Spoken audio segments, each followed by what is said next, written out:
Charles Osborne began hiccups in 1922 after a hawk fell on top of him. He wasn't cured until 68 years later and is now listed by the Guinness as the whole world record holder for hiccup longevity.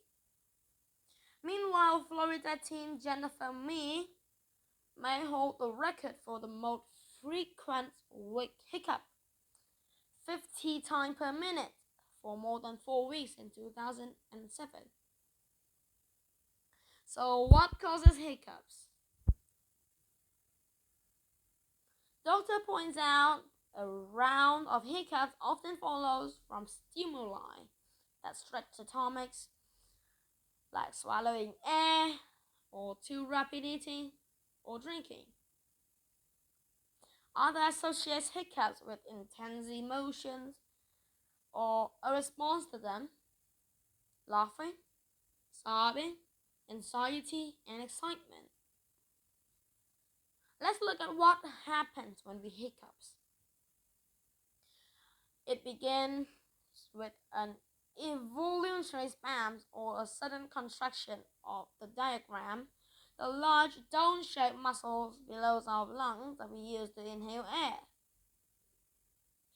This is followed almost immediately by the sudden closure of the vocal cord and the opening between them, which is called the glottis. The movement of the diaphragm initiates a sudden intake of air, but the closure of the vocal cords stops it from entering the windpipe and reaching the lungs. It also creates the characteristic sound hic. Today, there is no known function for hiccups. They don't seem to provide any medical or physiological advantage. Why begin to inhale air only to suddenly stop it from actually entering our lungs? Anatomical structures or physiological mechanisms with no apparent purpose present changes, or evolutionary biologists do structures serve some hidden function that hasn't yet been discovered, or the relics of our evolutionary parts having once served some important purpose, or only to persist into presence as a vestigial remnant. One idea is that hiccups began many millions of years before the appearance of humans. The lungs is thought to have evolved as a structure to allow early fish, many of which will live in warm, stagnant water with little oxygen, to take advantage of the abundant oxygen in the air overhead. When descendants of these animals later moved onto land, they moved from gill-based ventilation or air breathing with lungs. That's similar to the much more rapid changes faced by frogs today, as they transition from tadpoles with gills to adults with lungs. The hypothesis suggests that the hiccups is a relic of an ancient transition from water to land.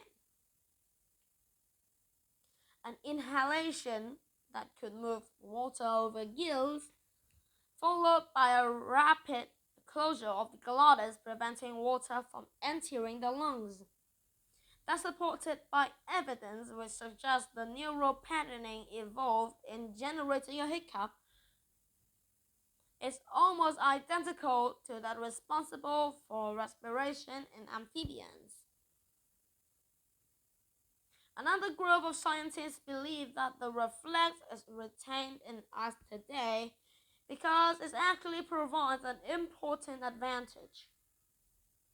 They point out that true hiccups are only found in mammals, and they are not retained in birds, lizards, and turtles, or any other exclusive air-breathing animals. Further, hiccups appeared in human babies long before birth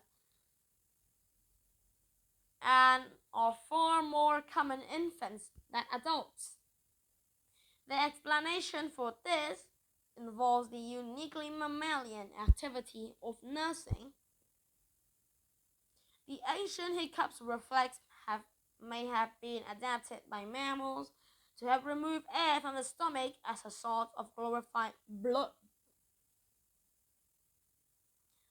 The sudden expansion of the diaphragm was raise air from the stomach, so the closure of the gases was prevent milk from entering the lungs. Sometimes the bouts of hiccups would go on, and we tried home remedies.